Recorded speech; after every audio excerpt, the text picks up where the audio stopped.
Finance Committee meeting. Verification meeting was properly posted. Yes. Got that. Opportunity for citizens to speak, or is there any correspondence? Okay. Neither. Seeing none, we'll move right to the action items. Approval of minutes from the July meeting. Was everybody here? Were you here in July? Okay. Have a chance to review the minutes? Yes, sir. Do I have a motion? So moved. A motion, Mr. McCaffrey. Do I have a second? second. Mr. Como. Yes, sir. Just real quick, Is there discussion? I don't know, yeah, just real quick, I thought that if we don't carry motions unanimously, that we divide out in the minutes who voted for what? Oh, Yeah. If you could just Yeah, that should adjust be that clear, yeah. appropriately. oh, so just go through and correct those? Yeah, If Mr. McCaffrey would have voted yes, we wouldn't have to do that, but, There's always one fly in the You're ointment. making more work for you guys, I know. are you okay with that friendly amendment? Yes. He Most wanted it to definitely. read it, he didn't want his name on there. That he was the no, I'll trouble. make that correction.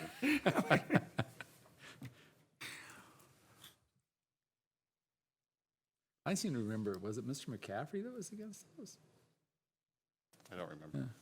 Just kidding. Okay, well, But no, I'll make that change. any additional discussion? Do you want to dispute that point, Mr. McCaffrey? No. Okay. Additional discussion? Okay, all in favor, say aye. Aye. Aye. Aye. Motion passes 3-0. Approval of vouchers. We had a couple of questions on the vouchers. We had question on voucher number 132999 was for Emmons Business Interiors. There were two different invoices. The first invoice, and the question was what schools is this for? They were both for the West Library project. The invoice for the $18,000 was for chairs, and the other invoice was for tables, 20 tables. Voucher number 322790, Pinnacle Engineering for $4,500. Question was, what was this for? It was a payment for the initial phase of the engineering study for running the utility lines out to the Merrill Hills Road property. This was being done when the site was still being planned for a new middle school. Okay, then there was a question on, it was more of a general question on wire number 201800020 for US Bank. Question was, is this a P-card payment, and can we get more details other than paid with credit card? And yes, this was a P-card payment. This particular one was for summer school supplies for Blair. We can provide a secondary report that has a little more information. Darren, do you mind passing that down? I brought one sample because it's like 22 pages, and I didn't want to waste paper. I can't get that level of detail into the current report that we're using, but I can provide that as a supplementary report to the voucher report. And Yes. that's, does that give you the type of information that you're looking for? It's still pretty short description, but it's got a little more detail. Yeah, Go ahead, Mr. Como. Yeah, I think that that's better than just seeing, it's paid for by credit card, so it's tough to review those, obviously. And I picked one purposely that wasn't very big. It was just the point that we can't get the detail, or we didn't have the detail. So that would be helpful. When the P card, when we had just a few dings here or there, it really didn't matter. Now we have a lot more dings on it, so I think that would help. Okay, then I will, with next month, start providing that. I can email that report for this month if anybody would like to see the detail for this month. I am happy to email that, or you're welcome to keep that copy. But starting next month, I will include it when I mail out the voucher reports. Okay, thank you. Welcome. And that was it, unless there's any other questions. Any other questions, gentlemen? Okay, yep. I move approval of the vouchers as presented. Mr. Como has a motion for approval. Do I have a second? Second. Second by Mr. McCaffrey. Any further discussion? All in favor, say aye. Aye. Aye. Opposed? Motion passes 3-0. Budget for publication, 2018-2019. Okay. Included, I'm combining two topics into one, and that is the budget for publication and the preliminary tax levy. Okay. So we have the overall tax levy summary is attached, and that is looking for approval of a total levy of $75,543. That is for a mill rate of 8.12%. It's the same amount that we have been discussing in the past couple of reports. The only thing that's really changed is we did receive a Department of Justice grant, safety grant for over $500,000. That was added into the budget, but so were the expenditures that go along with that. So while it doesn't impact the levy or the mill rate, it does show higher expenses than what we've been reporting the past couple months, and it is for that Department of Justice grant. Again, this is our initial estimate of what we think it could come out to be. We'll be getting more information as we move toward October. That will change. We'll have our final equalization aid amount from the state. We'll have the property tax values also from the state. So as that information comes in, we'll be adjusting this for the final budget, but this is the preliminary budget that we would like to present in the budget packet, or the preliminary budget book. I'm not going to go through every page, but the highlights are on pages 1 and 2, and we basically talked about these the last time. Nothing has really changed other than I did add food service. The budget does show a drop in food service fund balance by $1.2 million. That is for the North Kitchen. We've carried a high fund balance in Fund 50 and have been charged by DPI to bring that down to a balance that's more conducive with 3 months' worth of our expenditures. And this last big project to upgrade the North Kitchen will take care of that. So that was added as one of the high points. So the overall budget adoption format that you'll be making a motion on is on page 3. And it includes the Fund 10 includes the fund transfer to Fund 27 of $18.6 million. Site carryover is not included in this yet. We traditionally add that back in October when we have our final numbers. But right now, we're sitting at a balanced budget for Fund 10 and for Fund 27 with no drop in fund balance moving forward. Going into some of we've already talked about the tax levy amount. Going into some of the funds with a little bit of change in balance, I'm going to skip to Fund 21, which has, it shows a decrease in expenditures and an increase in revenue. Fund 21 is where we've moved our activity accounts for the elementary school, and we'll be moving some things out of the high school activity accounts. So Fund 21 is getting a lot more use and activity than it used to, and so it's a little more fluid, but it doesn't impact our overall fund balance. So each year, the fund balance in Fund 21 grows as activity accounts grow, but it's going to be a lot more ebbing and flowing as the years go by, but it'll never drop below 0. So it'll never have a negative fund balance. The funds that are available to the schools are in specific accounts for them, and they all get reports on what they can spend. So Fund 27, as I mentioned, has a balanced fund. It has a balanced fund, which it has to be. We have to have, it cannot be negative. Anything negative is funded by Fund 10. Debt service, we paid off a lot of our debt, as you know, in 16, 17. So we just have our energy efficiency, debt in there for the payment.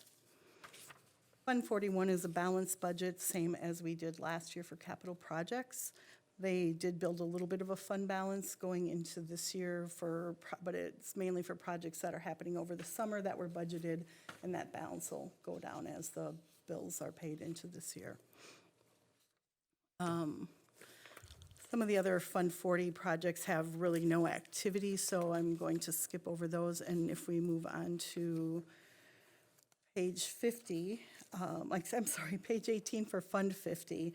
Fund 50 is where we're showing the drop in fund balance because of the expenditures of the North project that are incurred over this summer. The project is slated for, obviously, completion at the end of August, because it'll need to be ready when school starts.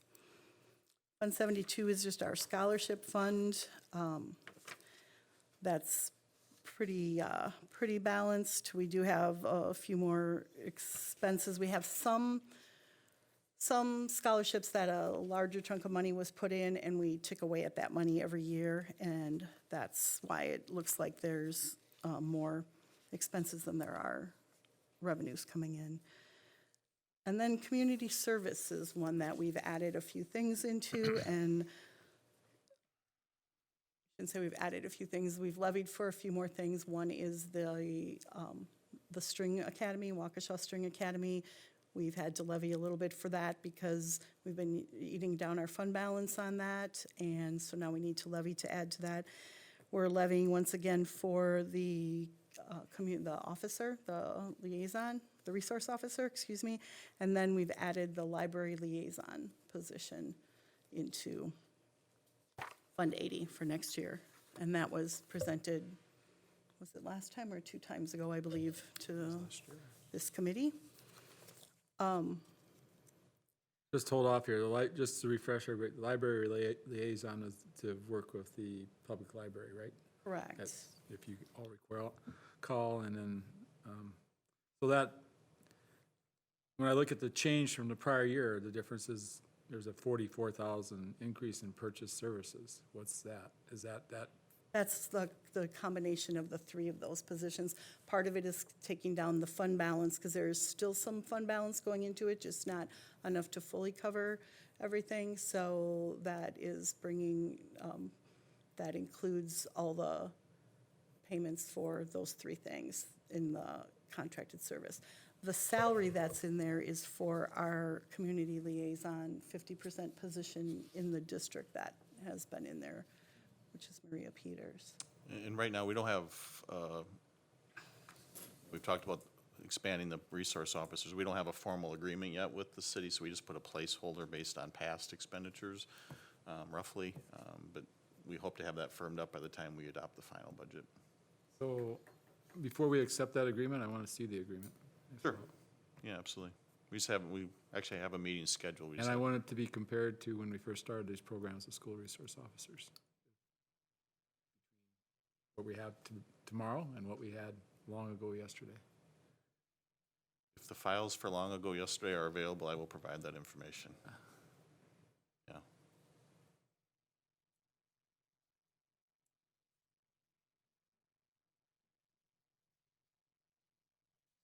Note on that. So we're going to run a deficit in Fund 80 again? We will run our fund balance down to $1. It's actually pennies, but we round for budgeting, so the tax levy will keep it from being a deficit.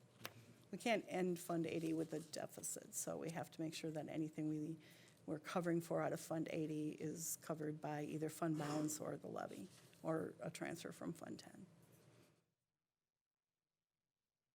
10. And so everything in Fund 80 seems to be some sort of staff resource cost. Is that correct? Contracted costs or staff costs, correct. Do you have a question, Mr. Como? Yeah, Sherry, real quickly, you had mentioned that we can't have a negative balance if we're going to wrap up Fund 80. Are we planning on never using it again? It kind of sounded like you were alluding to that. Oh, no, I'm sorry, not at all. No, we would just have to levy for whatever in the future, we would need to fully levy for whatever programs we're putting into Fund 80. I just read into I your apologize. No, comment a little that different. wasn't- Now, we'd bring forward a balanced budget just like we do for 10 and 27 because we'd have to pay as we go. Okay. We wouldn't have the And then the reserves. board would just need to make decisions on, are those things you want to fund out of that Gotcha. levy or not? That was a relatively small amount compared to the rest of our budget, so. So I kind of glossed over Fund 10. If we want to go back to Fund 10, I can just give you some of the highlights, because we had talked about it before, which is why I glossed over it, but I just want to go through some of my highlights, and that is, we are estimating for a 4% decrease in equalization aid. However, the per pupil aid has gone up significantly for this year from, it's increased by $204 from the current year of $450 per student to $654 per student. So that is helping us maintain a balanced budget to have that extra aid.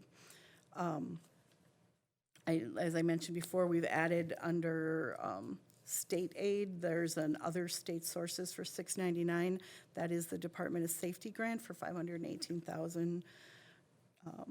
And then the other thing that looks a little low is the miscellaneous revenue, and that we received this year. We did receive a huge E-rate rebate that spanned a couple of years, so we're not expecting that gift again next year.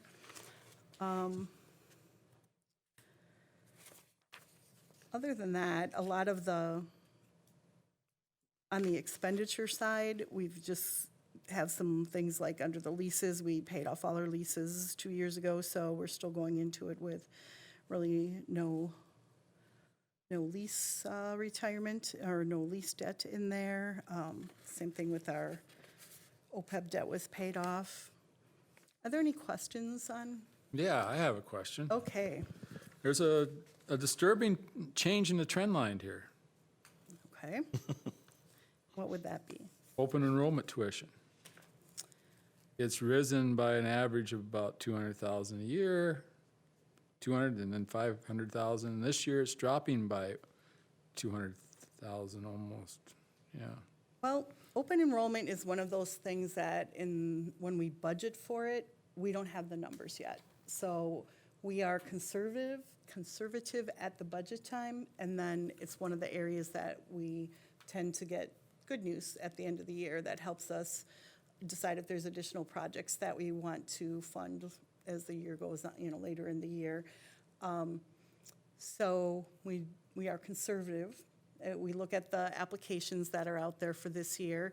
Now, since the posting of this, I heard some news from eAchieve that their applications were up significantly this year. So they are expecting their enrollment to be higher than it was. And I know that's a subject we don't want to get into right now, but they have a lot of applications this year that have been accepted. So the thing is that people still have the opportunity, right? They could get an accepted application across 5 different districts saying, sure, we'll take you. And they still have the opportunity to decide where they're going to enroll. So until we get that third Friday count, we don't have a specific open enrollment number. And so once we have that, we can make some adjustments for the final budget. But we prefer to be pessimistic and get better news later on that one. Okay, so, don't want to get in, because I don't want to get too far off. I don't want to get a fine, because he'll sign a quick question, sign a complaint, and $25? $25 I'll have to pay out.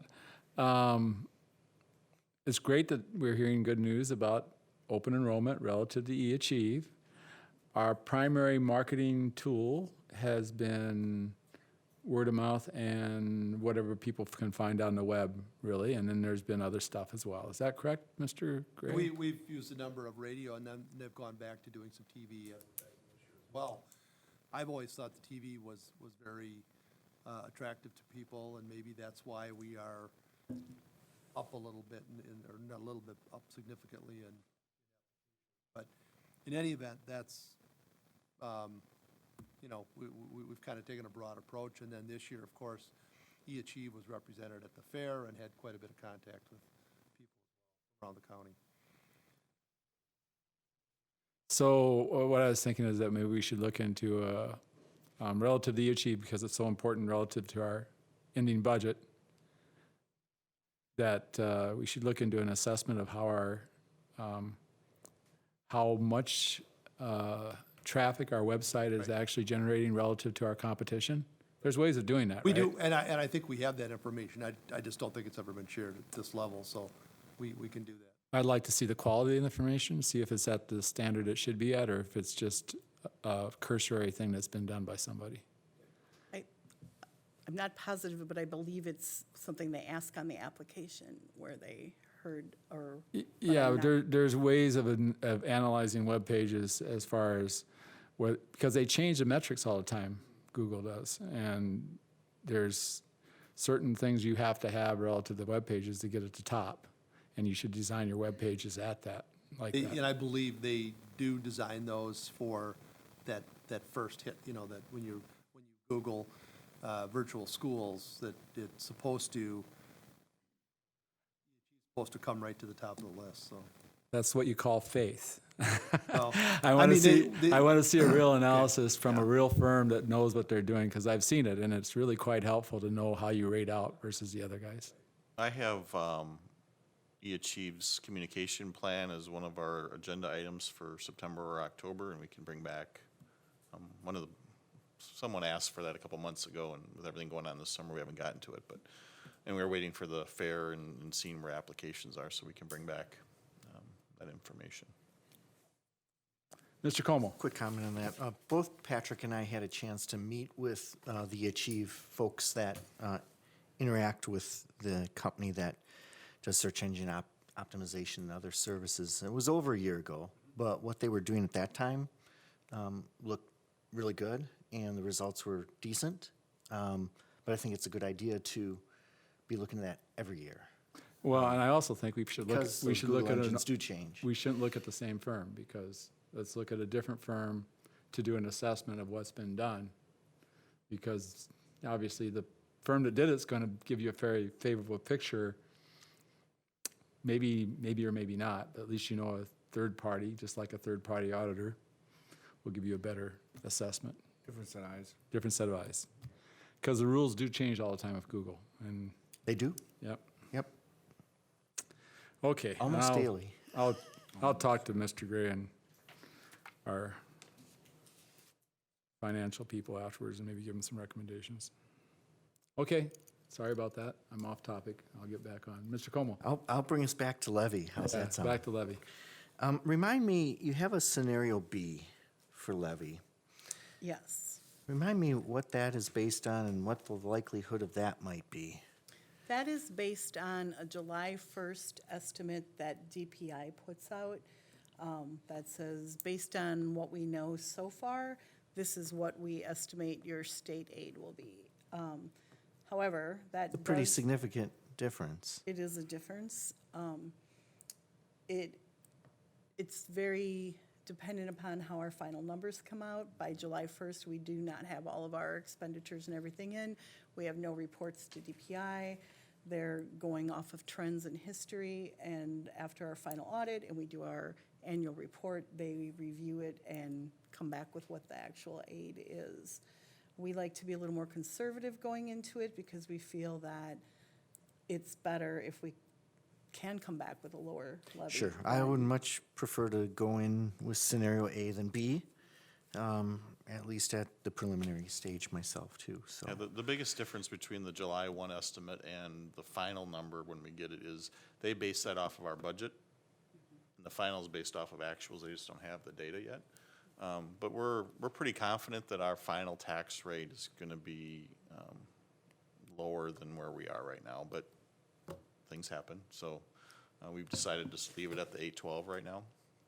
But in late October, I think it could be well below that.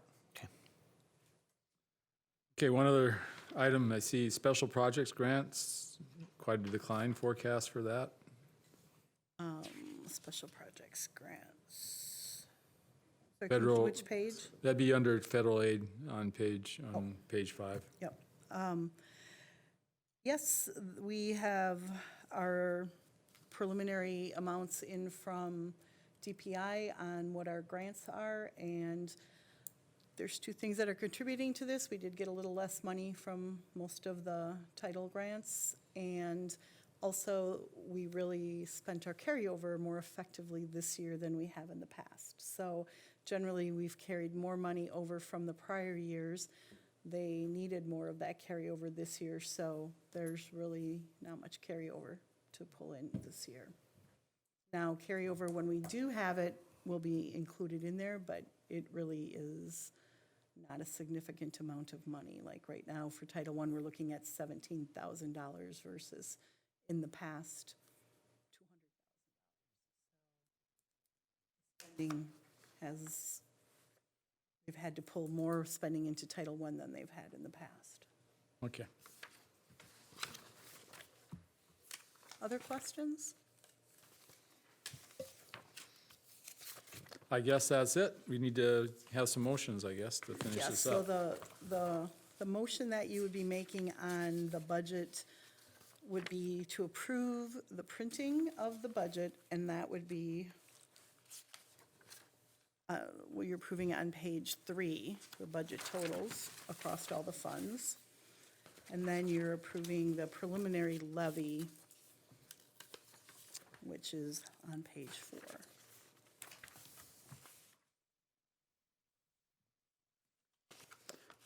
Give me 1 second here, Mr. Como. I gotta see what you're gonna be talking about. Go ahead, Mr. Como. Well, I move to approve the 2018, 2019 preliminary budget as presented for publication. Okay, motions by Mr. Como, second by Mr. McCaffrey. Any further discussion? Need to do a roll call, or can do all in favor, say aye. We just do, All in favor, say aye. Aye. Aye. Aye. All opposed, motion passes 3-0. Okay, now we gotta do the approval of the 2018, 2019 preliminary tax levy. That would be on your page 4, the budget document. The heavy document. Yeah, the one you had underneath the bottom of your Book, pile. yep. Yeah. It's also on page 1 of the executive summary.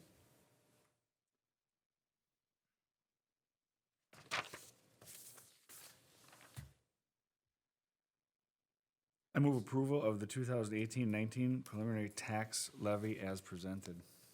I'll second that. Okay, motion by Mr. McCaffrey, second by Mr. Como. Any additional discussion on the matter before us?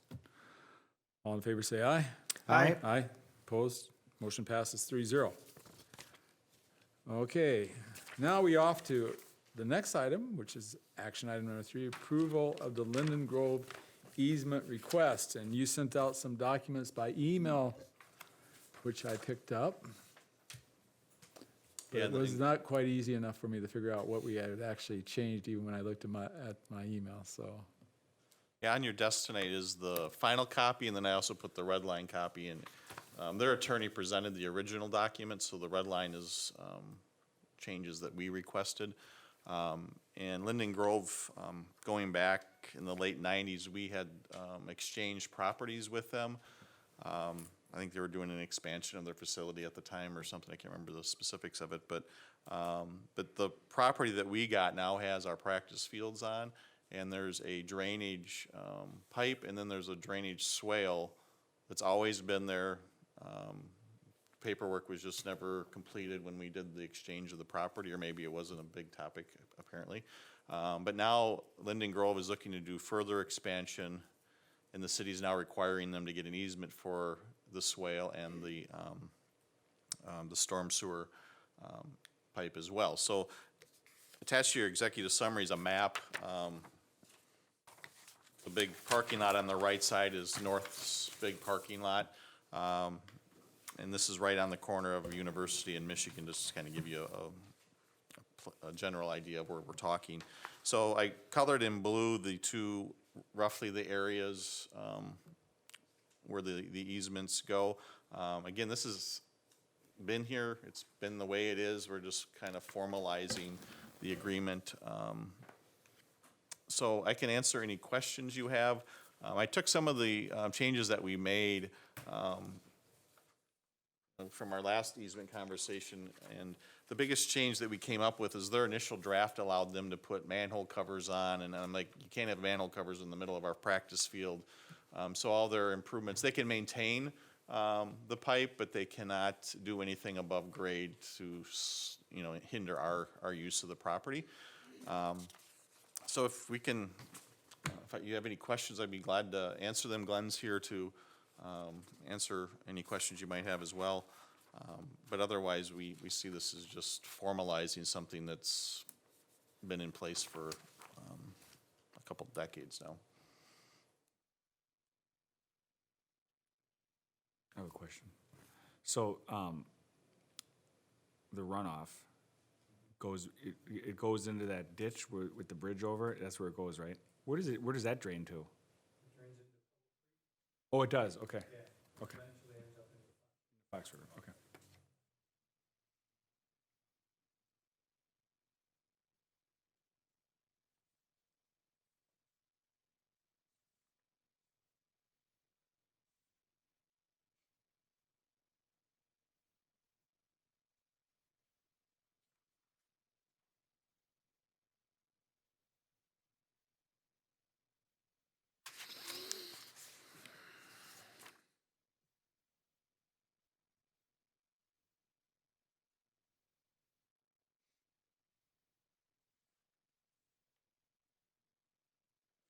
As I recall, when I was reading through this is a non-exclusive agreement. In other words, they're not limiting, they're not restricting easements for other parties across the property. That's true. Where is that at? I remember seeing that someplace.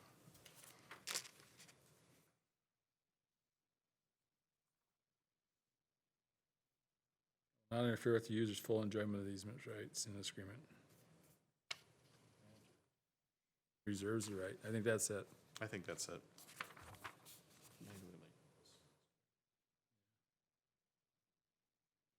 As long as we're not interfering with the user's full enjoyment of their easement rights granted in this agreement. Where are you seeing that? That's on the bottom of the second page. Consistent use is allowed. Oh, okay, I got it, I got it.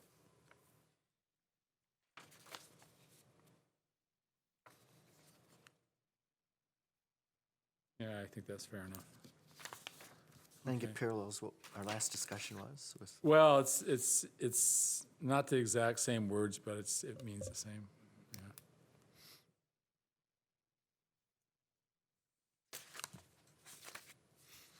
Any other comments?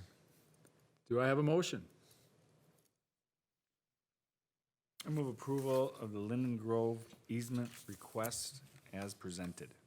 Mr. McCaffrey makes the motion. Mr. Como? I'll second that. Okay, Mr. Como seconds. Any further discussion? All in favor, say aye. Aye. Opposed? Motion passes 3-0. Oh, now we're off to referendum planning, information items tonight. Yeah, as I, if you want to know. It's nice of you to make this an information item rather than an action item, because they would have had to note in the minutes that, Would have been a tough one to get past. Kate, Matt, maybe, and Mark, why don't you come up too, in case there's questions on the scope of the middle schools, so you're all. That would have been a cliffhanger. As I mentioned in my executive summary, during our deliberations on the resolutions, the topic came up of spending the next 3 F&F meetings and kind of going through bits and pieces of the referendum. So I put a schedule together.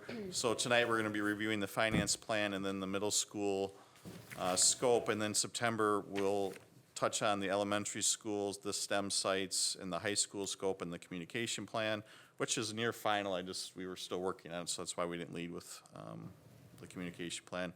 And then come back in October and talk district-wide safety and security, because all this comes together along with the safety grant, and we'll talk about how those projects are running parallel with each other. And then I have reviewed the financing plan again in case there's changes, or if there's a topic that percolates to the top that maybe we want to touch on as more of a placeholder than anything else. So tonight we have Michelle Weiberg. We're going to talk about the finance plan.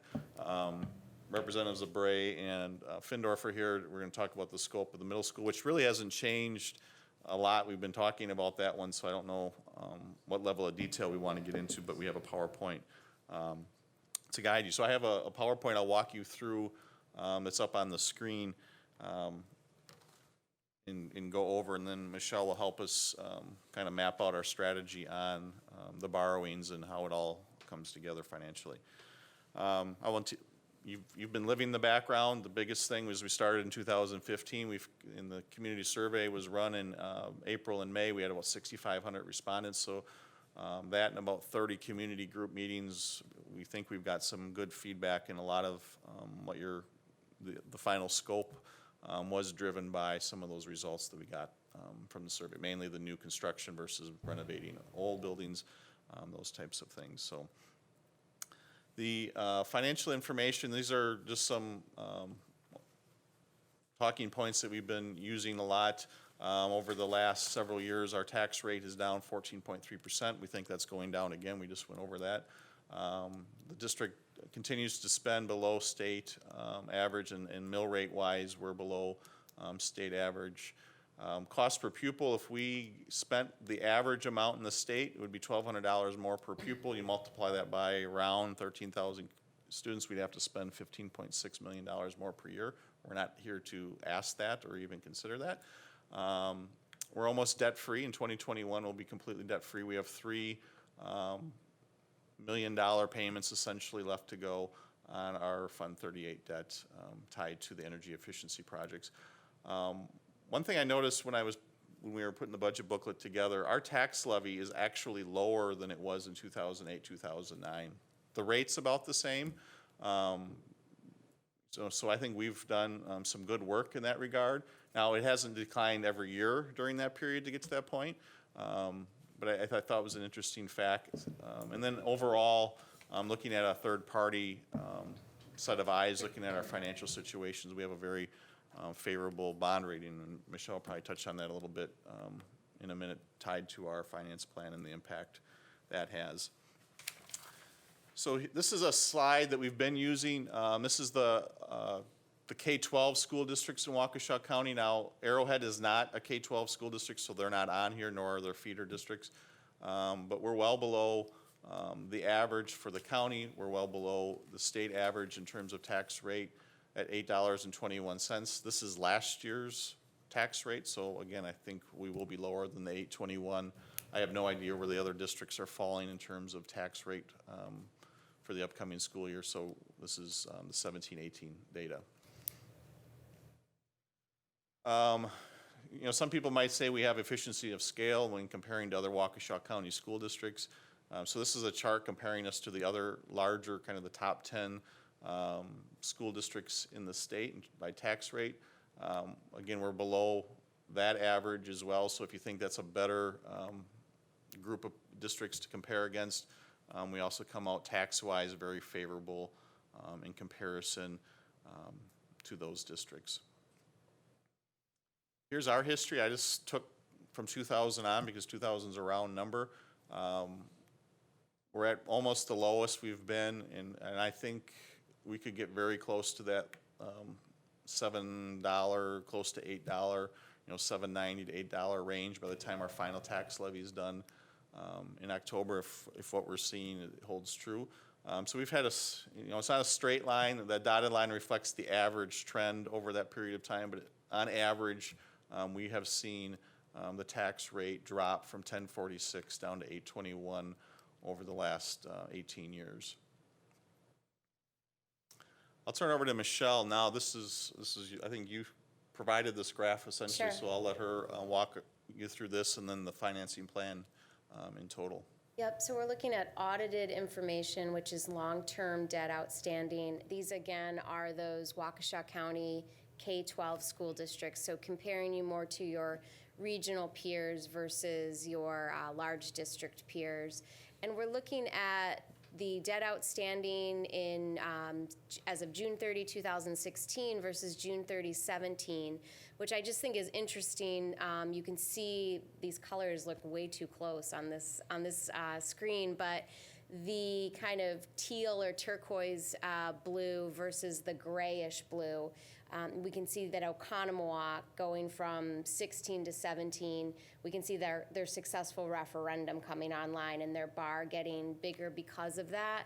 We can see that happening in Muskego, Norway, Menominee Falls, and Mukwonago. So, you know, 4 of these regional peers have all taken on some larger building programs. Hamilton has as well, and passed a $57.4 million referendum that's not reflected here. That was passed in February of 18, so that's not going to hit until this audit that we haven't seen yet as of June 30, 18. So those are the only bars you're bigger than, and you know that won't be that way for long when their debt is loaded onto this chart. I would make that same comment as you looked at Hamilton's tax rate. So when we were comparing tax rates across the Waukesha County peers, that tax rate was for 17-18 and wouldn't have had that successful referendum on it either. So your chart here, we can see the difference between 16 and 17, between orange and black, and you can just see the rapid repayment of debt. In that year, you did pay off that outstanding state trust fund loan with your final OPEB settlement, so we're seeing that nice change there. And then just normal amortization of the remaining debt is about $1 million a year. So as Darren mentioned, you have about $3 million of payments remaining, and they'll be paid off entirely in 2021. So about 3 years to go on that existing debt. So as we look at the potential new debt, if the referendum were successful, you're looking at a project size of $60 million with an estimated impact of 72 cents. So we look at that per thousand of fair market value, and I know you've heard this over and over again. So on an annual basis for a $100,000 home, that impact is about $72 per year. I don't know if you have better information than me, but is the average home value in Waukesha in the low 200s? I Googled it today, and it was 224,000. Yep, I saw about 221, so I think we're right in the ballpark. So you can think of an average homeowner being, a little over that 200,000 that we're showing there as the annual impact. And we're talking about that impact over what they're paying today. What's interesting about that is what you're seeing in the potential budget for 18-19, your tax rate might go down further. So, I mean, the impact over what they pay today may even be less than that because they're going to see a decrease in the operating mill rate. We're going to circle back to that concept, but, their change from what they pay today to what they pay in what would end up being 2019-20, if the referendum were successful, could be less on an incremental basis than what you're seeing there. That tax impact that we're looking at, you can see the assumptions on the far right-hand side of this page. We're assuming a 10-year amortization with 2 different debt issues. So, the entire $60 million not necessarily being issued in one day. We'll do a lot of analysis if the referendum is successful about the timing of the debt issue based on the drawdown of funds, based on interest rates at the time. But for now, that's what we've modeled. We're using conservative interest rate assumptions of 3.5% for the first financing that would happen potentially in 2019. I'm sorry, 3.25% for that, and then 3.5% for the one in 2020. Again, a conservative assumption. As a point of reference, we just did a 20-year bond issue with an all-in rate of a 3.50. So, a 10-year issue is probably more like a 2.75 right now. So we're definitely conservative on the interest rates. We're factoring in state aid, the fact that you are in that negative tier, so a negative 24%. So any new dollar that is spent above what is currently being spent would lose 24 cents of aid. So that is all being factored in here. And then equalized valuation growth projected at 2%, again conservative. And we're kind of deliberately conservative there. We want to get at what is more real growth versus, inflationary change in existing property values, because it's real growth that benefits taxpayers most. As Darren alluded to, the interest rates I think is really important. The rapid repayback of debt is really important. Your current bond rating will serve you very well as you potentially enter the market if the referendum is successful. A AA rating by S&P is something to be very proud of. There are, in the AA category, there are 3 different levels. You're in the middle level. I would say most school districts in Wisconsin fall either in that level or the one below it. That median rating for a Wisconsin school district, last time I checked, was 1 notch lower than where you are. So you're above the median. And, S&P in their last report, which is a couple years old now, focused on strong financial management, a diverse economy, not only being close to metropolitan, being metropolitan Milwaukee, but also Waukesha County itself being a diverse economy, and lower liabilities over time. So they're really focused on kind of the whole financial picture. And as Darren mentioned, that's a third party taking a look at some of the things you're doing, the decisions you're making to have that strong position. When we compare that 10-year amortization that we did versus a 20-year, the difference in interest cost is about $13 million, and we kind of dig into this a little bit more on the next slide. So the idea of a more rapid payback was discussed kind of over the course of time here in Waukesha, that the evolution of the conversation, and certainly, in my opinion, working on referendums around Wisconsin is a real positive from a financial perspective, that you can afford to pay it back and you can save that interest cost, as well as the fact that we know that you're biting off certain pieces of what your overall facility needs are currently and maybe in the future. So it's nice that you're setting the district up and having the debt repaid over a 10-year cycle if and when in the future you're going to address future needs. The 10 versus 15 versus 20 is obviously you're going to save interest cost going to the shorter amortization, but you're going to increase the initial tax rate. So the 10-year amortization that you're looking at versus 15, the 15-year amortization would have 5.7 more of interest costs, but the tax impact would be about 12 cents less. The 20-year would have $13 million more of interest costs, but the tax impact would be 22 cents less. So that's the trade-off. And the direction you're going is less interest cost and creating that ledge in the future. This is attempting to illustrate the concept that over time, and we saw this on the historical graph, and we're talking about it just this evening in terms of where this operating mill rate is going. So what we're showing here, the first bar is just year one, which is the year we're in, essentially, where you have an operating mill rate of $8.21. If we had a successful referendum loaded on now, the 72 cents would be that solid orange on top. As we move through time, this illustration says, well, if, let's say, the operating mill rate goes down to $8, our amortization, using the 72 cents, is still that solid orange, but if we wanted to keep the total mill rate the same over time, we could prepay that debt. So you're already paying it off fairly quickly in 10 years.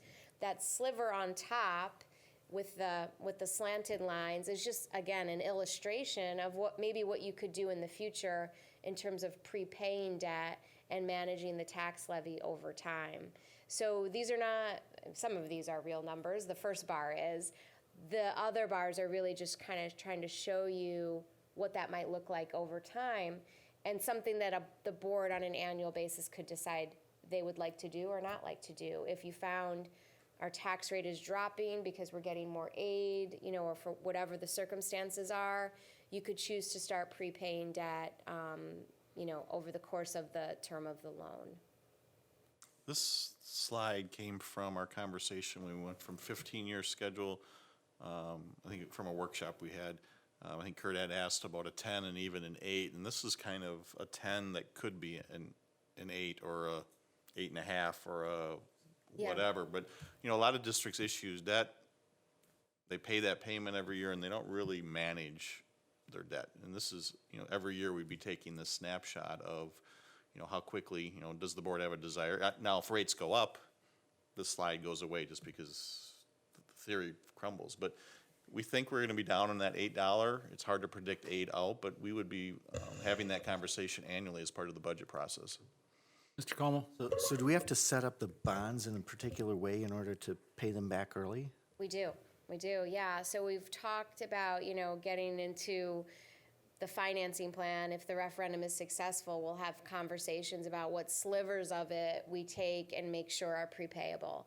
Because a typical 10-year note issue, perhaps the first 6 or 8 years would be non-callable. So you're kind of locked out of prepaying it, or you need to set up an escrow to pay it off in the future.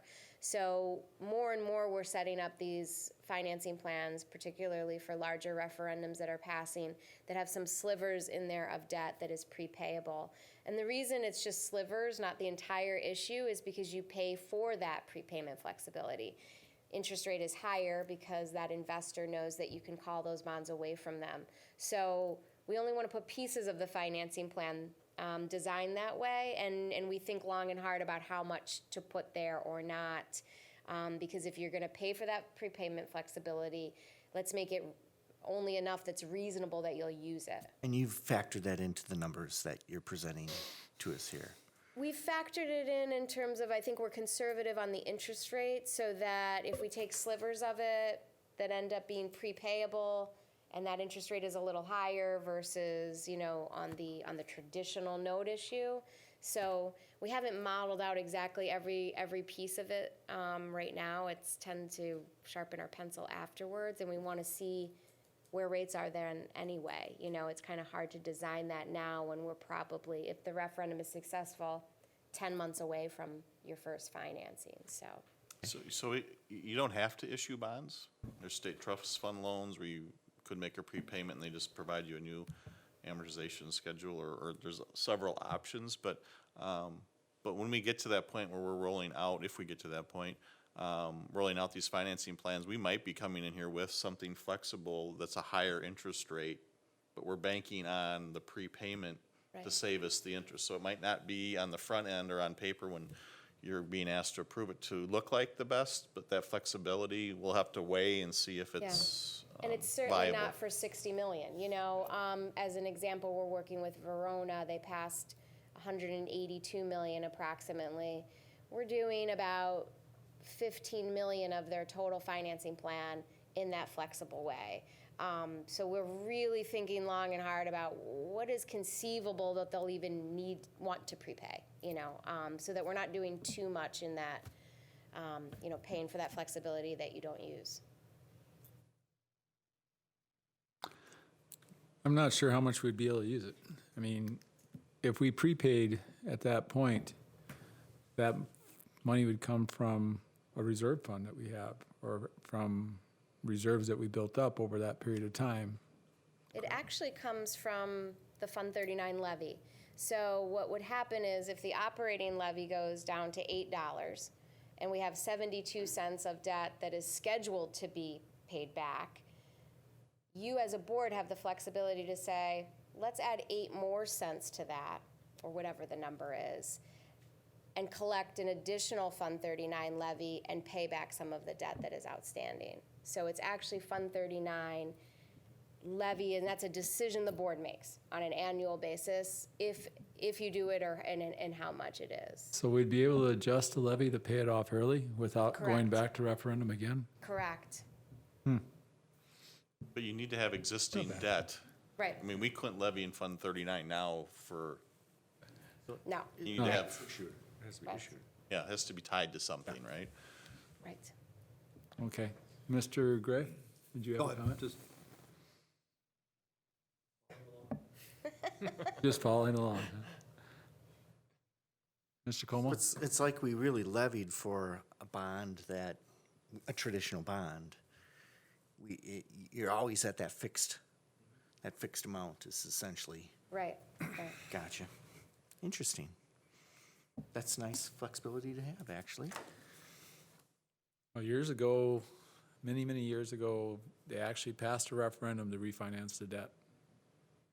Got passed because it was gonna save so much in interest costs, and even the most conservative board members were in favor of that, but one of the mistakes was they promised to give those savings back to the taxpayers, which is very hard to do. I mean, it really wasn't a savings when you think Right. about it, but, Right. Avoidance. yeah. It was a cost avoidance, yeah, yeah. So it was quite emotional when they demanded their savings be given to them. Any other comments? Any other information you're gonna share with us, I guess I should Well, ask. this is simple. It's just that 72 cents added to your current $8.21. So it just shows you where you shift from being the lowest tax rate in that Waukesha County peer group of K-12 districts to being third lowest. Again, pointing out Hamilton's is not reflecting their successful referendum yet. So we'll see where they land, particularly in 18-19. So that's the number side, and really it was that prepayment option that I really wanted to, because most districts don't do that. I had Michelle, and she actually reached out to Baird to ask how many referendums go with the short amortization, and about 80% of the referendums out there use 20-year amortization schedule. 10 years, what do we, 5 or 6% kind of in that, Yeah, that yeah. range? So this is not the usual approach. I think the bottom line on this cell drives a lot of those decisions sometimes with You the bet. tax rate impact. Yep. But, you know, I think we're coming out, and I strongly believe that people understand paying off sooner. So, but I thought that was an interesting little factoid, I guess, that, Yeah. that the 20 years is as popular as we thought. So now we'll go into the solution. Just a second here. Oh, I'm Mr. sorry. Well, Como. that also, as Michelle had pointed out, that sets us up for if we want to, look at elementary schools in 8 to 10 years from now, we can start our planning of that in advance and, after that, high schools. So, it'd be nice to get into a pattern and to keep the levy more level, if you wish. And I know when we had passed the 2001 levy, we had a bunch of debt coming off, and we asked to use about half of it, I think, maybe a little bit more. So instead of having a sine wave effect over the long term, at least future boards would have that discussion, ability to have that discussion. And now we'll review, and again, you've heard the middle school presentation several times because the changes, especially at Horning and Butler, really haven't been that different from when we started. But so I'll just walk you through and talk a little bit about the process and how we've broken down the categories. And again, Kate's here to answer, and then Mark from Findorf, any scope questions you might have on these 3 facilities. So. Capital maintenance is all the things you kind of think of when you think capital maintenance, plumbing and fire alarm systems and infrastructure type of things. So that was one category that's on that one-page summary that we talked about at the last board meeting as well. But just to give you some measure of what we're trying to do, building, classroom, and ADA improvements. ADA is a big issue because of the era our facilities or these middle schools were built. Actually, Les Paul is our most ADA compliant building because of the work that was done in the 90s. So, but that was brought up to 90s ADA code. So these are some of the improvements that we'd be looking to do. We have a lot of facilities covered in this scope, so I apologize that we kind of take these broad brush kind of summary approaches to the presentations, but I'm assuming that the board doesn't want to hear a breakdown of 25 schools either. So, but if you have any follow-up questions on any of this, you just shoot me an email or talk to me after the meeting or right after this presentation. We can answer those tonight or over the future. Safety and security. There was much more of a process than just developing a number, and we identified 17 attributes in a secure school, and we actually went through every school and did evaluations because I guess Rose Glen and Meadowbrook are the same school, but none of our other schools have the same footprint, traffic flow, and all those other things. So we talk about it as one blanket issue, but really we did a by-school analysis. A few of the attributes, and again, I didn't feel the need to list all 17, are listed here. We talk a lot about the secure entrance sequence, or this, the structurally secure entrance where you flow through the office. Office reception area, secured doors. Part of that is being, in terms of the glass around the doors, and some of that's being the state grant for safety. But this also has scope within the work we're looking to do. Building segmentation, we don't have a lot of that. Again, the era buildings we have where we can lock down certain sections of the building really is not present in the vast majority, or not to the degree you'd like to see in the vast majority of our buildings. And we talk about the elementary schools next month, because safety and security at that elementary level is really the biggest part of their portion of the referendum. Kate's going to give you 1 or 2 examples of 1 or 2 of our schools how we go about breaking down those buildings so you can see our thought process. Again, we didn't think we should show you 15 schools and all that, but we'll give you some flavor as to the need and what it provides us in terms of security. And then down to little things such as classroom door security, how do they lock the door in an emergency, what's that process? The solution you've seen, again, here are those categories we just talked about. You've seen the matrix. It's out on our website for anyone who would like to see it in greater detail. So again, the middle schools from the get-go was our primary focus. On average, we thought they needed the most work of the levels of our, out of the 3 levels of our buildings. So again, capital maintenance or all these things, again, we get into the categories on that summary sheet. Here's a perfect example. The fire alarm system and the emergency generators at Les Paul, we did not consider. To me, we're maintaining what we had, or that was more infrastructure, so that's not in that number, if I remember the lists right. So here's just, it's a pretty thorough renovation of our existing schools, and I think we're making you know, really a long-term commitment to these 3 facilities being our middle schools for well beyond all of our times here, either on the board or working here more than likely. So a lot of work at the 3 middle schools. Some, like Les Paul, if it's specific to a school, we call it out in our records. So not all these things are done at every one of the schools. Safety and security, here's another example. The drop-off pickup for Butler is being altered. We're not changing the traffic pattern at the other 2 middle schools. So again, each school has an individual plan to be laid out. Lockable interior doors to partition off school section. Again, that's that segmentation that we were talking about. So that would be addressed. And then, you know, most of the attributes that I listed previously would be covered at Horning, Butler, and Les Paul. A lot of ADA work, as we mentioned.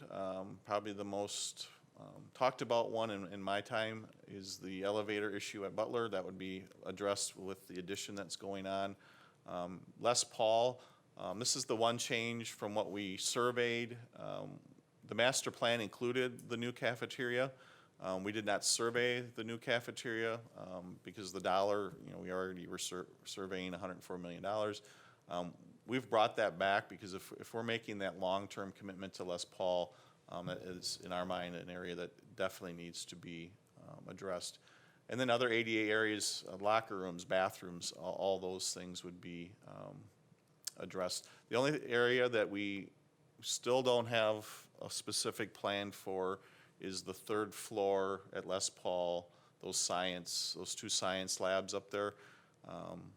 Whether it's cost or the building certainly wasn't designed to have access up there, ADA access, so we can't say, we have ideas, but I don't know if any of them make, you know, some ideas just don't make financial sense, so that's something that we will continue to review. If we have a successful referendum in November, the planning would start shortly thereafter, and this would be one topic that we still need to either say yes or no to. So I want to make that clear that not every ADA issue might not be addressed at Les Paul. Renovate libraries and media centers. And we can make some improvements without making others, I guess, via code, you know. I guess I'm just asking, would we be in violation if we don't do them all at once? No, and so with Les Paul specifically, because you're not offering any program that's unique on the 3rd floor, you have duplicative spaces such as labs and other classrooms that you offer at other floors that are compliant. Okay. That allows you to. Where those to get students by could there. have access to. If we were Okay. doing a very exhaustive renovation of Les Paul, then we would trigger, I think, the requirement to make the entire building ADA. Okay. But because we're, I'll say, still making a big investment, but more lightly touching Les Paul, we don't have to go that far in this case. And then each of the middle schools would have, in addition, where the front office is moved to the front of the building and that secure entrance flow is created. And then each of them, we would need to renovate their existing office space and turn them back into instructional, or turn them into instructional spaces. So that improvement would be consistent across the three middle schools. So I'll just buzz through the plans. You've seen a lot of these slides. We've changed the colors a little bit to maybe liven it up and put a new face on it. But This is Butler Middle School.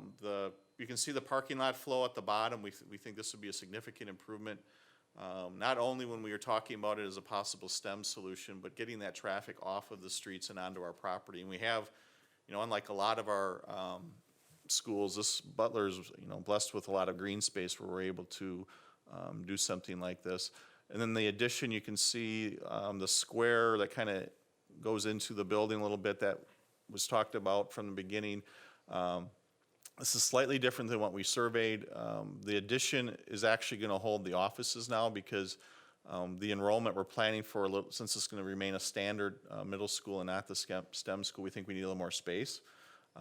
So we'd actually move the office spaces out into that addition and we'd have some storage. But really the most important thing in my mind of that entire addition is adding that elevator to serve all 3 floors at Butler. And this is just, high-level shots of the buildings as they are now. We've added the footnotes with those the numbering system. They tie to drawings or renderings or whatever the term is. So that's what there is a 1 and there is a 3, but we took the most important ones and put them on these sheets. So again, the addition is in yellow, and then the other change that happened from what we surveyed at Butler to what we're going to end up doing was the moving of the kitchen and the cafeteria. We plan on leaving that level. Leaving that alone. This is the middle floor, or I consider it the main floor because up by number 7 is the main entry, or the front door, technically. So we going in renovating, but not really changing the flow. We're not moving hallways to a great degree. So a lot of work being done, but again, this is, the color coding is really the type of renovation, and green is your science labs, your bathrooms, your kitchen, just like at your house, the more expensive square footage in terms of renovating space. But again, not, besides the kitchen not moving, very similar to what was surveyed. The far right, where the number 6, the 2 number 6, that's the existing office space, so we'd be returning that or turning that into classroom space and then renovating and doing some work, but not significant work in those other existing classrooms. Horning, we still have that addition on the south side of the building to provide that secure entrance. But again, we're really just renovating the existing. Go back one slide. What's that lighter yellow? There's like a bright yellow and then there's a lighter yellow. An overhang? Oh, okay. Again, one of our goals with that addition, and certainly not the primary goal, is to make it clear where the front entrance or the main entrance to Horning is. So I have a question. I mean, these entrances, when I think of Rose Glen, which I've been to in the past, there's a entryway that's, 2 doors separates it, right? As I recall? There's a foyer when you first Foyer, walk into right? the. So you have an external door and an internal door.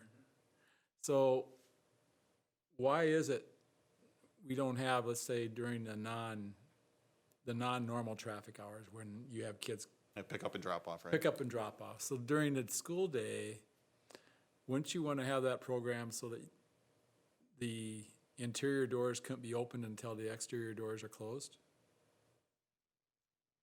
So most of the time, that interior set of vestibule doors, most often, and this will vary by school, most of the time they fall within a corridor that is required by code for egress purposes. So if you would pull a fire alarm and students were fleeing, we can't have that inner set of doors not be operable. People from the inside still have to be able to get through it. But you can design them so that the inside is not, the inside is free to open, but the outside. That's how almost all of those vestibule doors were set up, and that's basically what we're talking about doing in all of these configurations. There may be a few unique cases where we're not relying on that specific location for student exiting. Then we could treat that differently, but in general, you're describing what would happen at most of these scenarios. Okay. Second set of doors that are locked, and a visitor can get into the building but not past the vestibule location. So if it's inclement weather or anything, a parent can at least get out of the inclement weather, but they can't get anywhere beyond that secure vestibule location until they're checked in and are allowed to proceed further into the school. Well, I would probably do it a little differently. I mean, if you could, I would take the exterior doors being since we have canopies or, something over the top. I know we do at Rose Glen anyway. Your exterior door would be your entry access buzz-in door. Once they're buzzed in, they can't get into the second door until the door that they just entered closes. And this would be during the school day. It wouldn't be during when kids are coming, because both doors will have to be open to get enough kids in and out of the school. But that's the way you do it in like secure facilities. You have what they call a man trap, where you can't get the other door open until that door closes. And that gives you time to actually assess the threat, right? Because they have to now break into a second door that's not going to be unlocked until that door becomes secure. And it does give you it gives you more time to assess if the threat does come in. There's It no gives- reason we can't set them up this way if that is a district standard we'd like to head to. All these designs are set up, though, that's really an electronic interface, relatively easy to accomplish. It gives us, if we happen to have a school resource officer or somebody, to give them more time to react than if they just were able to go through two doors quickly. Agree. So again, the Horning, the classrooms where the number 2 is the renovation of the office space. So that's the only real change. Otherwise, and then number 1 is moving those offices down to that section, and then the yellow addition again gets the traffic flow that we're looking for. But again, renovating the existing spaces, including the kitchen. This is the second floor, but the kids come into the cafeteria. Well, I guess they kind of come in from every side in this building. But again, not changing the flow, not rearranging hallways or doing anything like that.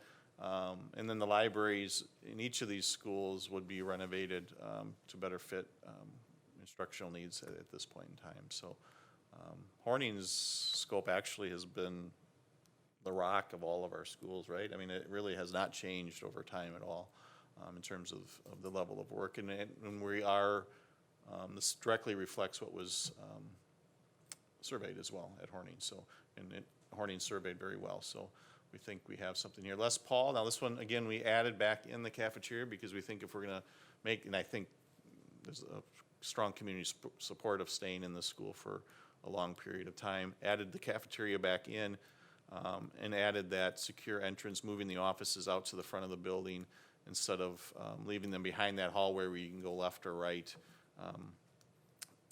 before you get, before you have to enter the office space.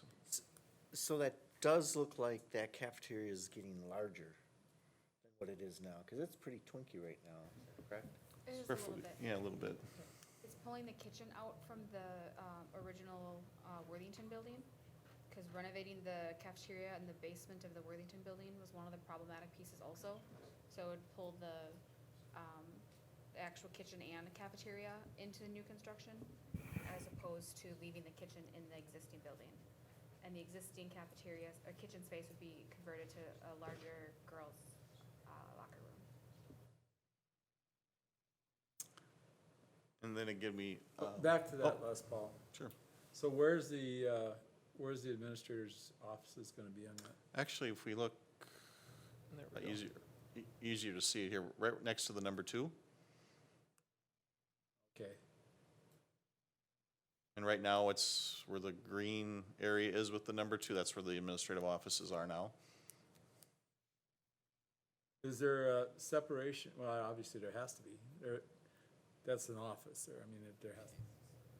Yeah, this will look and operate very similar to every other office with a secure vestibule location and an office admin function adjacent to it. Looks pretty common for the newer schools to be like that. Yep. And then, as Matt mentioned earlier, we're not doing every instructional space because Les Paul was the last renovated middle school. So it's mainly the ADA is driving the renovations. Those green spots are locker rooms or bathrooms, right?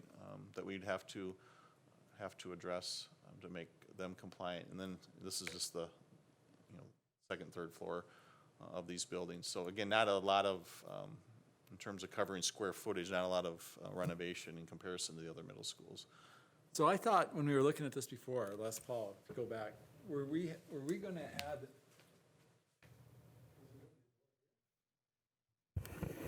I didn't like No, that. can you just jump one more? So the main entry will basically sit exactly where the main entry does today, from a position on the building perspective. It's just we won't be bringing visitors across the hall to the office. We'll be taking them directly adjacent or directly east into a new office. I just recalled it before, wasn't there proposed to be a door over there? This is almost identical to what we had before. So when you go up past toilets, that will be a corridor connecting. So we have our main corridor that connects the two buildings currently. There'll be a corridor heading north back to the cafeteria with some toilets adjacent to it. So public uses, things like that. We'll likely have a door or two for access to the cafeteria for community uses, but that will be a convenience door only. It will not be used at any point throughout the day. Secure entrance will be basically where it sits today. It'll just have a different flow and a more secure sequence to support that. Hard to see, but right next to the left of the two is the arrow that kind of shows the flow through the space. It says secure entry, I think. So what I was saying is that, you Likely. so the person would buzz here, right? Enter here, and these doors couldn't come unlocked until that door got closed. Now, once they're in here, there must be a door that takes them over to the main office. Yeah, so usually we wouldn't, the inner set of doors is always locked, and it's only unlocked when somebody within the office decides it can be unlocked. Whether the outside doors are open or closed, there's somebody physically controlling and pressing the button to release that door. Yeah, but what I don't want it to do is be someone just routinely unlocking both doors, which is what would happen. I will say procedurally, we can only set up a sequence that functions. How that is operated and implemented is obviously something the district will work hard on training staff to make sure is done Oh, correctly. you can, I mean, look, other places are automated, you just can't get in without. We do it in jails and police stations all the time. We have, the north is the same way. Once you get in the main doors,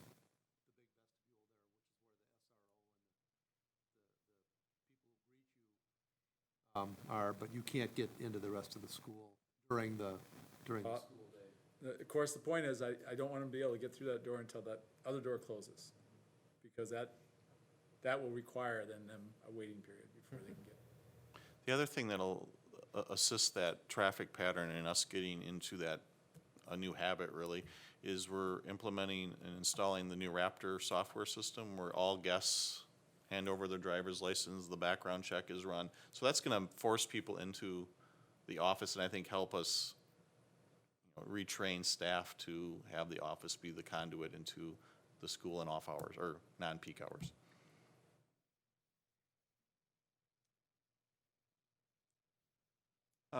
Second floor, again, not much toilet rooms for ADA purposes.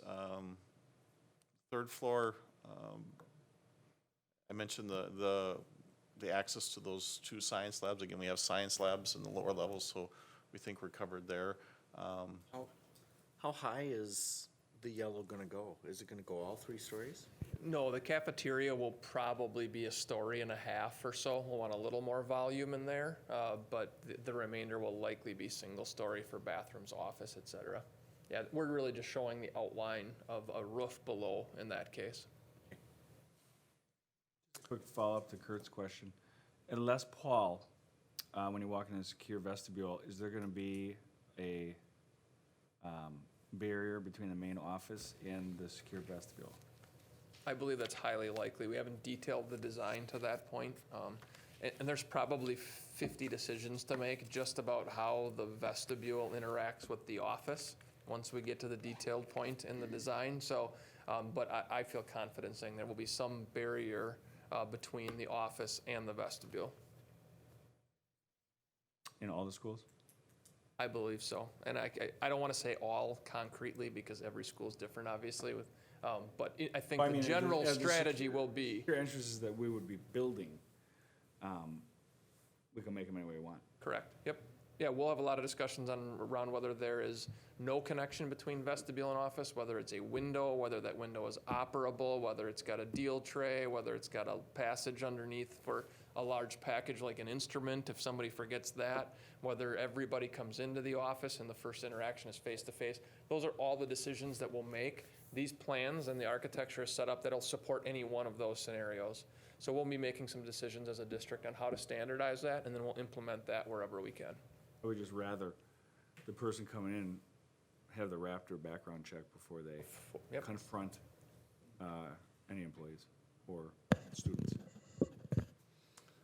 Well, for me, it's like Lake Danube Middle School out at Muskego. They have the 2 buffers. The offices are in between the 2 buffers. You have to, if you want to go, if visitors should be reporting into the office, because they can take a separate door into the office, and they can buzz to get in, and the secretary's right there, or admin assistant, whatever you want to call, so they can see the person that's buzzing in. So there's, to me, that's a well-designed, secure entrance. We designed that one, so I'm glad to hear that. Yep. That's what I'm thinking of in my head. Yep, no, you're right on. And all of these, as they're currently designed, have the capability to offer just that. And then lastly, we have scheduled information meetings for the public, and those are the dates and times. So on October 8th at 6 o'clock, I might be at Les Paul, and Sherry might be covering the F&F committee meeting potentially, but we'll see. But we want to get those dates out. Actually, tomorrow, we really kick off the communication campaign. I'll be speaking very briefly. They gave me 5 to 10 minutes at the mayor's breakfast, and I guess that's a big turnout event. I have never been there, so I'll be sharing these dates tomorrow, and then, like I said, it's really the start of getting information out to the community so they can make a decision in November. Going to a mayor's breakfast tomorrow, you said, or what? Tomorrow morning.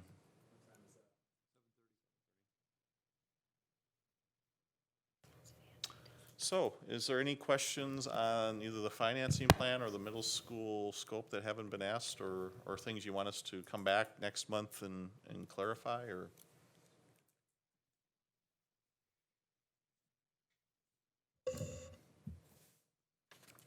No, it sounds like everybody's very happy with where we're at right now. All right. Well, if we're done, then I'll let everyone go home to their, you're more than welcome to stay, but. Well, the only thing I'll add is that when we look at these, and you're talking about the different tax levies and where we're at, and talked about where it was in 2008 to 2018, I think as part of the information that we have to give the citizens is what steps that we took that allowed us to arrive at this point, because there's a lot of things that have been done to, optimize our cost structure, which was demanded by the people who felt that we needed to improve and we did it. So we need to make sure that story gets communicated, because there's just a lot of, without cutting staff, we've been able to more efficiently use our dollars, so. Okay. Thank you.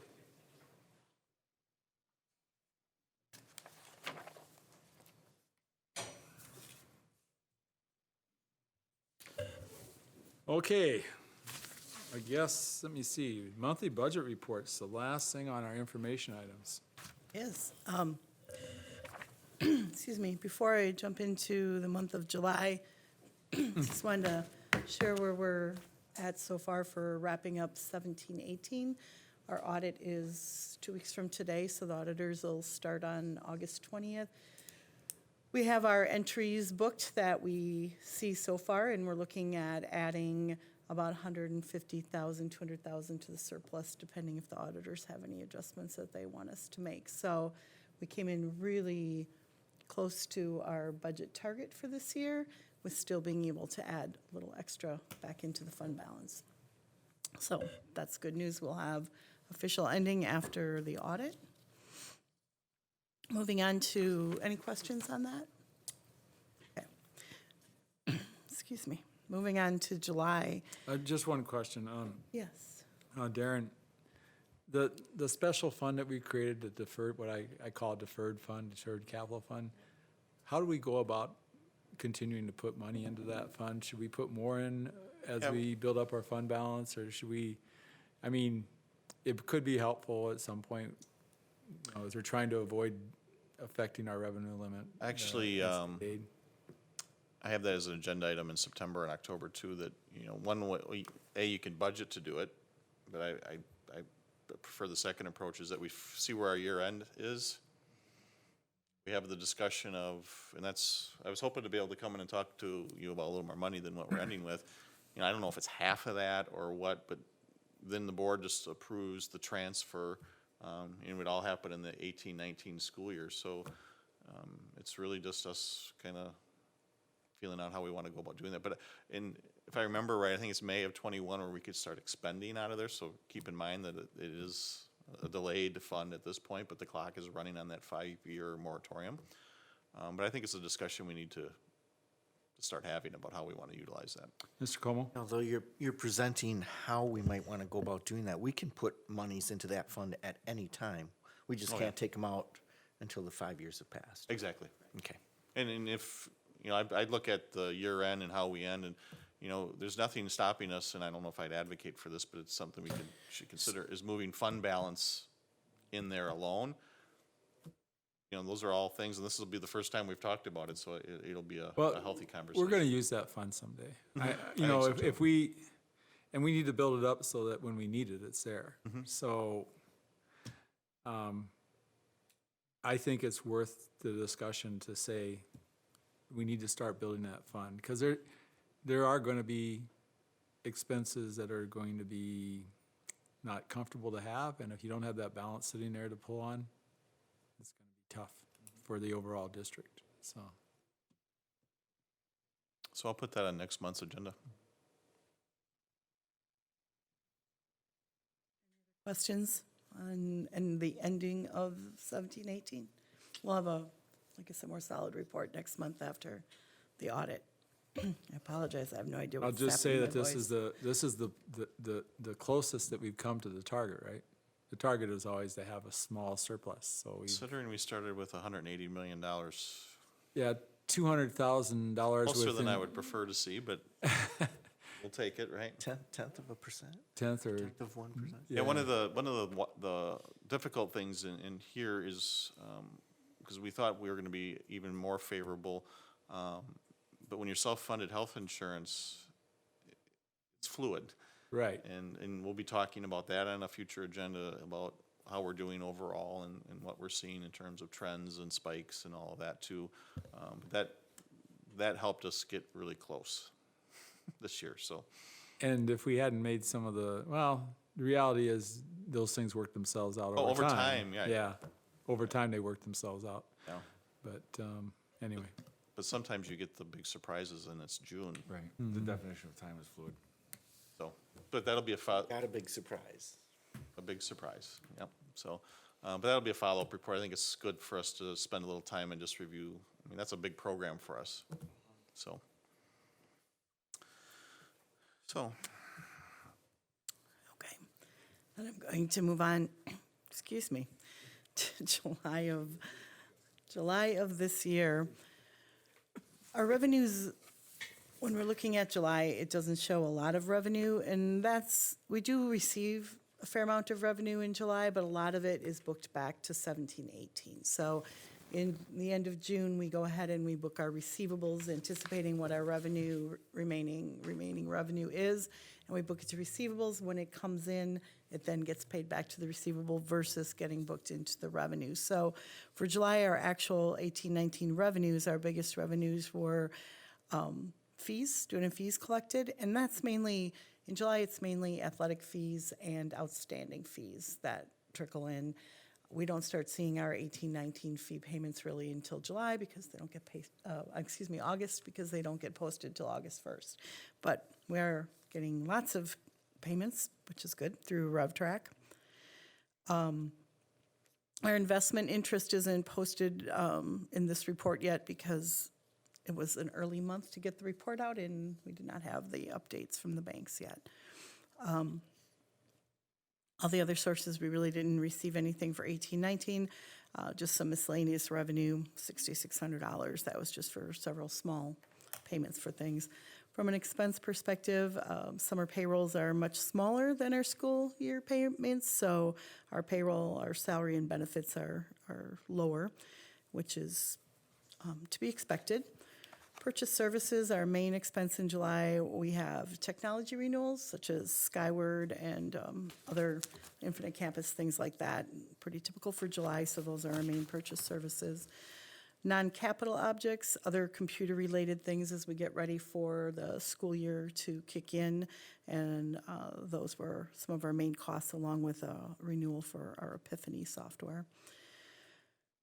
Capital objects, again, soft technology, iPads, iPad cases were the main expenditures for July. We had no transfers in July, and then dues and fees, it's a pretty hefty month because all the renewals for memberships and professional memberships are done in July. So no surprises, nothing's coming out that's not expected already. Fund 27, very little activity in Fund 27 for July, which is normal. Any questions? Not a lot to report on. Okay, thank you very much. Other business, recommendation for future committee meetings? Anybody? Okay, seeing none. We do have reasons to go to executive session, I'm sure. Okay. I need a motion, friends. Mr. McCaffrey. I move to adjourn to executive session pursuant to Wisconsin statute 19.85, parent 1, parent E, for deliberating or negotiating the purchasing of public properties, the investing of public funds, or conducting other specified public business, whenever competitive or bargaining reasons require a closed session. Second? Okay, I have a motion by Mr. McCaffrey, a second by Mr. Como. This is a roll call vote. Mr. McCaffrey? Aye. Mr. O'Brien? Aye. Mr. Como? Aye. Motion passes 3-0.